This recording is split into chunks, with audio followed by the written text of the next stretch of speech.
This is Mike Renoir, Northwest Fight Scene, NWFightScene.com. I'm here with Trevor Prangley, a couple days ahead of your fight, main event, King of the Cage. It's personal. How you doing today?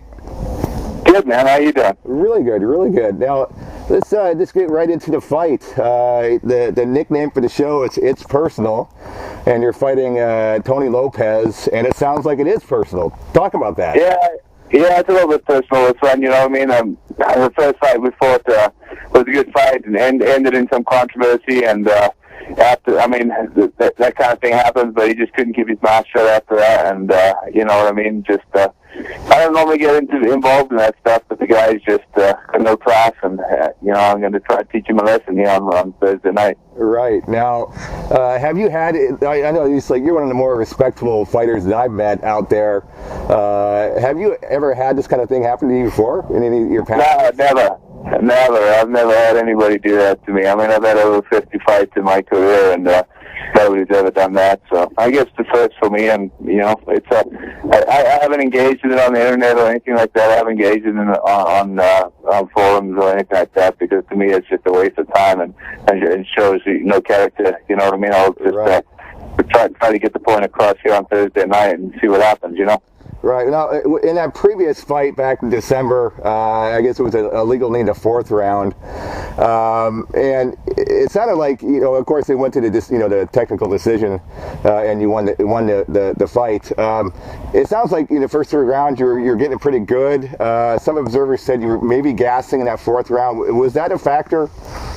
Oh, yeah, I was tired in the fourth. You know, I mean, there's no doubt about it, but you know, I was going to take it easy on that fourth and come back and then win the fifth. You know what I mean? That was my plan. I started to feel it in the fifth and in the fourth, and I was like, you know, I can give up a round.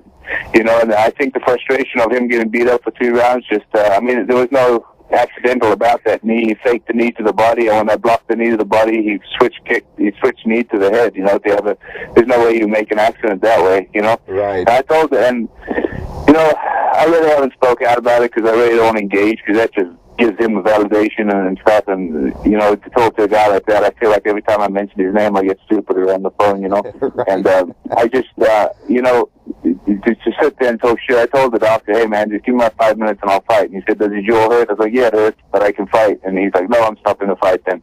And that's how it went down. I don't want to hear any shit about how I quit and my heart got broken. You know, when you throw an illegal knee, you got to expect something to happen. You know, you don't just get to, you know, what is the intent of that knee? Was it to try to get the upper hand on the fight in a dirty manner? Was it to try to get an easy way out and then hopefully go to the judge's card? You know, I don't know why you would do that. You know what I mean? Right. Well, what's the point? There was a motive behind it, and maybe he should look at that instead of trying to say I bitched out. You know, right. Anybody who knows me over my 13-year career knows I've never quit in a fight. I fought a lot tougher guys than that piece of shit. You know what I mean? Right. So Thursday he's coming up here, and you're going to put it on him. I hope so. You know what I mean? Anything happens. He's a tough guy. I'm not going to take that away from him. I'm not going to say it was an easy fight. You know, Charlie Lopez is a formidable opponent. He's tough, so anything can happen out there. I'm sure he's motivated too. You know what I mean? Right. So. Right. Now let's talk about the King of the Cage. You know, you're you know, I guess you're 5 fights in with them, five wins. Talk about that relationship with them. I have a good relationship with King of the Cage, you know what I mean? I help them promote up here. I fight on their shows.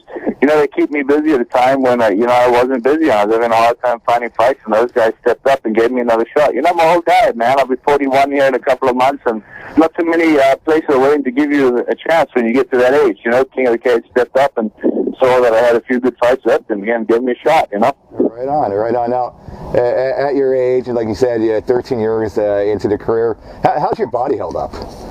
My body's held up good. It's, you know, it's just, I don't have a lot of injuries. It's just hard to train as hard as these young guys do. You know, you don't have the same recovery rate and so forth. So, you know, you get hurt or you have a hard workout. It takes you a few days to get back to normal, you know? Right, right.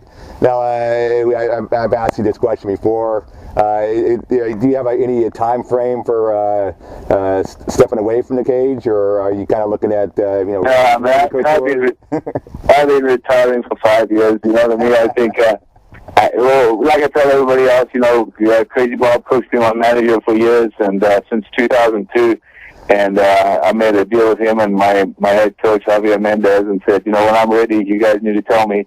you know, so I don't go out there and make a fool of myself. You know, and they haven't told me yet, so we're good to go. That's good. Now, you have a gym there in Coeur d'Alene, Idaho, and I guess you guys just moved. Is that right? Yeah, I just moved to a new location, real nice location up more central in town and so forth, you know. So. Well, that's cool. That's cool. Now, you have just a tough squad of young guys that you have under you. I know a few of them are on the card on Thursday. Talk about some of those guys that we should be looking out for. I mean, I've got some really tough young guys coming up, you know what I mean? And part of the reason it's going to make me retire is so I can spend more time helping them. But we got Will Noland on the card. You know, he's been my longtime sparring partner and helped me train for every fight I've got. So, you know, he's got a special place in my heart, that guy. So, you know, he's going to fight the guy I fought last time on the King of the Cage. So it should be a good, tough fight for him. But Will's really skilled.